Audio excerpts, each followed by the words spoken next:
मैया यशोदा ने सुंदर बात कहा, जरा पीछे तो मुड़ के देखो किसको लाई हो। तो कहीं आप तो देख ही रही हो, मैं क्या देखूं? मैं तो अपना घर देख रही हूं, रास्ते से इसकी कलाई को पकड़कर मैं आ रही हूं, मैं नहीं देखती, मैं तो देख लिया। आप देखो क्या शरीर की गति बनाए हैं, पूरे इनके वस्त्र में माखन लगे हैं। मैया ने कहा, ए गोपी सुनो। बुलाया, कान्हा। बोले मैया। दौड़े दौड़े मेरे लाला आए, और जब लाला को घर के अंदर से देखा तो ये गोपी अंदर देख रही है, बाहर देख रही है, अंदर देख रही है, बाहर देख रही है। समझिए, इसके नैन ऐसे चुर गए, ऐसे नैन फिर गए कि लाई थी कान्हा को, तो कुछ देर तो दृष्टि में उसको कान्हा ही दिखाई दे रही है। बहुत देर बाद उसे दिखाई दिया कि ये तो मेरा ही पति है। पति का हाथ छोड़ा और कहा, चलो आगे अपने घर की सफाई करो।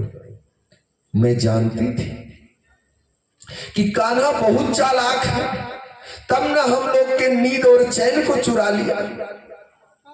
ये बांसुरी तू चलिया, ये बांसुरी तू चलिया, ये बांसुरी तू चलिया, ओठ का निमंत्रण है। ये बांसुरी तू चलिया, ओठ का निमंत्रण है। अगर तू जो ना आई, अगर तू जो ना आई, तो मेरे प्राण निकल जाएंगे, तो मेरे प्राण निकल जाएंगे।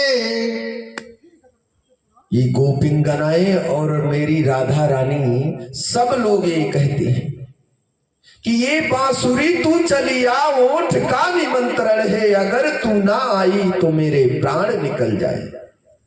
कि भगवान के ओठों से बांसुरी लग के बजती है, और इतनी ध्वन है, इतनी ध्वन है उसमें, इतनी मोहिनी बांसुरी को मेरे गोविंद बजाते कि गोपिंगनाओं, ये जितनी मेरी गोपियां हैं ब्रज की, ये सब अपने घर द्वार क्रियाक्रम छोड़कर कृष्ण के बिना रह नहीं सकती। सब भागी भागी दौड़ी दौड़ी चली आती।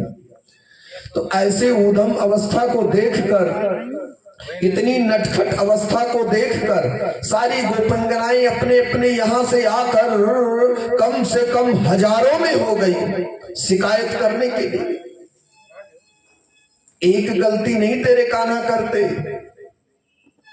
मेरे घर की हर अवस्था को बिगाड़ कर रख दिया है। मेरी शिकायत मेरे कान्हा से नहीं है यशोदा, मेरी शिकायत तो मेरे पति मुझ पर करते हैं, मुझ पे ताड़ना देते हैं। अब उनकी ताड़ना से मैं परेशान हूं। मेरा कान्हा मेरे घर को उजाड़ दे, मुझे कोई चिंता नहीं, सारे माखन को खा जाए, मुझ में रमण करे। कान्हा बिना में मैया यशोदा एक पल नहीं रह सकती। ये गोपंगनाएं जितनी ब्रजमंडल की है, लेकिन मुझे तकलीफ है सिर्फ अपने अपने पति से। तो मैया ने जब इतनी ताड़ना को सुना और लाला के इतने ऊधम, इतनी गलतियों को, तो सुंदर ढंग से माता ने रेशम की रस्सी मंगाई और अशोक वृक्ष का पेड़ था मैया के द्वार पर, उसी ऊपर दोनों पेड़ों के बीचों में बांध दिया। वो कैसे? ऊखल में। किसमें बांधा? ऊखल में। और अर्जुन अशोक का जो वृक्ष का पेड़ था, यमला अर्जुन कहते हैं उसे, अर्जुन का वृक्ष था। मैया अपने कामों में व्यस्त हो गई। तो जब अपने कामों में व्यस्त हो गई, तो भगवान ने धीरे धीरे धीरे धीरे चलते चलते ऊखल को बाहर निकाल दिया। ये गंधर्व है, स्वर्ग लोक में इन्होंने नंगे सरोवर में स्नान करने से नारद जी पहुंच गए, तो पूर्व जन्मों में इन्होंने श्राप दे दिया, निवस्त्र चाहे स्त्री हो चाहे पुरुष हो, इसको स्नान सरोवर में नहीं करना चाहिए, जाओ तो मृत्यु लोक में यमला अर्जुन का पेड़ हो जाओ। ये क्यों हजारों वर्ष तक रहते हैं ये पेड़? तो बोले महाराज इसकी मोक्ष कहाँ होगी? बोले भगवान इससे मुक्ति कहाँ मिलेगी?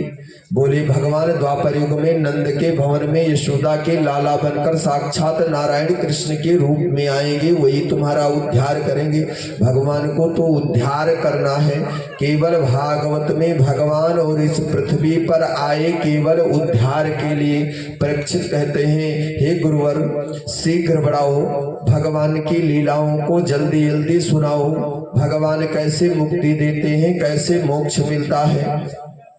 इसी वृक्ष के पेड़ के बीच से निकलकर ऊखल से बढ़ाया, दोनों पेड़ धड़ाम से गिरे और मैया दौड़ी दौड़ी आई यमला अर्जुन से। दोनों यक्ष गंधर्व दोनों निकलकर भगवान के चरणों में प्रणाम किया। हे प्रभु, मैं युगों युगों तक मैं इस वृक्ष के रूप में मैं आपके द्वार पर पड़ा था, मैं यहाँ खड़ा था, आज मेरा जीवन उद्धार हो गया।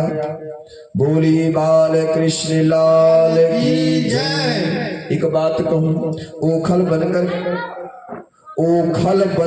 कश्यप आए और रेशम बनकर आदिति आई। वो कैसे?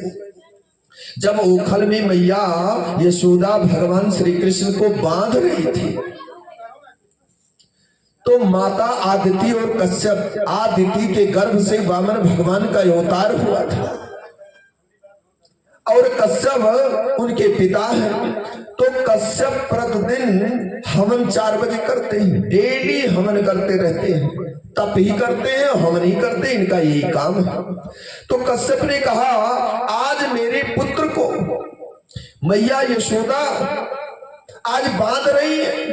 तो वो स्वयं कश्यप ने ओखल बन गए, ओखल में ही प्रवेश कर गए कि भगवान के लकड़ी के ओखल में ना बांधी जाए, मैं अपनी गोद में ले लूं। कश्यप भगवान ने ओखल बनकर भगवान को अपनी गोद में बैठा लिया। अब मैया का वात्सल्य इतना बड़ा होता है, इतना प्रेम होता है अपने बालक से। आदिति ने कहा कि वामन भगवान के लिए हमने तो कोई सेवा ही नहीं कर पाई, तुरंत आए, तुरंत बलि द्वार चले गए।